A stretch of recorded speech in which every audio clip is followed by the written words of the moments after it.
God bless you सर्वांना. मी माझ्या किचनसाठी लागणाऱ्या वस्तू घेऊन आली आणि आमचे साहेबसुद्धा किराणा घेऊन आले. एकाच वेळेस तर काही शक्य होत नाही घेणं, म्हणून आपलं पाहूनच करावं लागते. म्हणून मी सगळे पुराणे डबे काढून घेतले आणि नवीन डब्यामध्ये छान त्यांना घासून पुसून त्या डब्यामध्ये सामान भरून घेतले. ते माझी रॅक अशी काय दिसत होती. तुम्हाला आवडली का कमेंटमध्ये सांगा.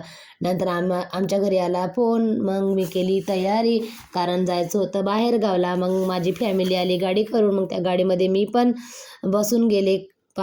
प्रत्येक लोक असे सुखामध्ये जातात, पण आम्ही दुःखामध्ये सुद्धा जावं म्हणून दुःखामध्ये जाण्याचा आम्ही प्लॅन करून आम्ही निघालो गावाकडे. मग आम्हाला लागली होती खूप भूक. मग आम्ही नाश्ता करून घेतला आणि आम्ही निघालो त्या घटनास्थळी ज्या ठिकाणी झाली होती तिथून आम्ही परत आलो. त्याच्यानंतर मी गेली बँकमध्ये बचत गटाच्या कामासाठी. तिथून घेतलं, आम्हाला भेटलं सोन्याचं टोकन. ते टोकन घेऊन बसलो आम्ही, पैसे काढले आणि आलो आम्ही आपल्या कामासाठी.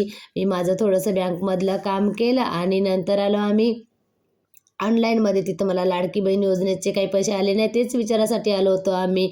मग आम्ही तिथं अर्ज वगैरे भरला आणि नंतर आलो आम्ही बाहेर घराकडे येण्यासाठी. येत आम्हाला बॅगचं दुकान दिसलं, पण खूप महाग म्हणे म्हणून आम्ही काही घेतलं नाही. माझी मैत्रीण आम्ही आलो घरी. चला भेटू दुसऱ्या ब्लॉकमध्ये.